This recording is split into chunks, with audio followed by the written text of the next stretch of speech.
خطبہ حجۃ الوداع میں رسول خدا کا پیغام امت کے نام۔ خطبہ حجۃ الوداع میں رسول خدا نے فرمایا کہ اے لوگو سنو، مجھے نہیں لگتا کہ میں اگلے سال تمہارے درمیان موجود ہوں گا، لہٰذا میری باتوں کو غور سے سننا اور ان کو ان لوگوں تک پہنچانا جو کہ یہاں تک نہیں پہنچ سکے۔ اے لوگو، جس طرح آج کا یہ دن، یہ مہینہ اور یہ جگہ حرمت والے ہیں، اسی طرح ہر مسلمان کی جان، مال اور عزت بھی حرمت والے ہیں۔ تم انہیں چھیڑ نہیں سکتے۔ لوگوں کے مال اور ان کی امانتیں ان کو واپس کرو، ان میں خیانت نہ کرو۔ اے لوگوں، کسی کو تنگ نہ کرو اور کسی کا نقصان نہ کرو تاکہ تم بھی محفوظ رہو۔ اے لوگوں، یاد رکھو کہ تم نے اللہ سے ملنا ہے اور اللہ نے تمہارے اعمال کا تم سے حساب لینا ہے۔ اللہ تعالیٰ نے سود ختم کر دیا، لہٰذا تم بھی سود کو ختم کر دو اور معاف کر دو۔ تم عورتوں پر حق رکھتے ہو اور عورتیں تم پر حق رکھتی ہیں۔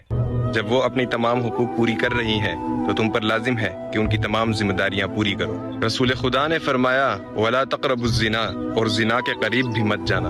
اے لوگوں، میری بات غور سے سنو، صرف اللہ کی عبادت کرو اور 5 نمازیں پوری رکھو، رمضان کے روزے رکھو اور زکوٰۃ ادا کرتے رہو، اور اگر استطاعت رکھتے ہو تو حج ادا کرو۔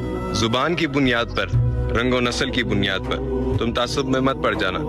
کسی کالے کو گورے پر اور گورے کو کالے پر، عربی کو اجمی پر اور اجمی کو عربی پر کوئی فوقیت حاصل نہیں ہے۔ تم مسلمان سب آپس میں بھائی بھائی ہو، برتری صرف تقویٰ کی وجہ سے ہے۔ یاد رکھو، تمہیں ایک دن اپنے اللہ کے سامنے اپنے اعمال کی جواب دہی کے لیے حاضر ہونا ہے۔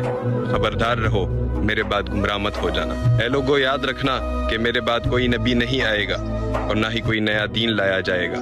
اے لوگوں، میں تمہارے لیے 2 چیزیں چھوڑ کر جا رہا ہوں، ایک قرآن اور دوسرا میرے اہل بیت۔ تم ان کی پیروی کرو گے تو کبھی گمراہ نہیں ہوگے۔ سنو، تم لوگ جو موجود ہو، اس بات کو اگلے لوگوں تک پہنچانا اور وہ اسے اگلے لوگوں تک پہنچائیں، اور یہ ممکن ہے کہ بعد والے میری بات کو پہلے والوں سے زیادہ بہتر سمجھ سکیں۔ اور پھر آخر میں رسول خدا نے اپنا چہرہ انور آسمان کی طرف اٹھایا اور فرمایا کہ اے اللہ، گواہ رہنا کہ میں نے تیرا پیغام تیرے لوگوں تک پہنچا دیا۔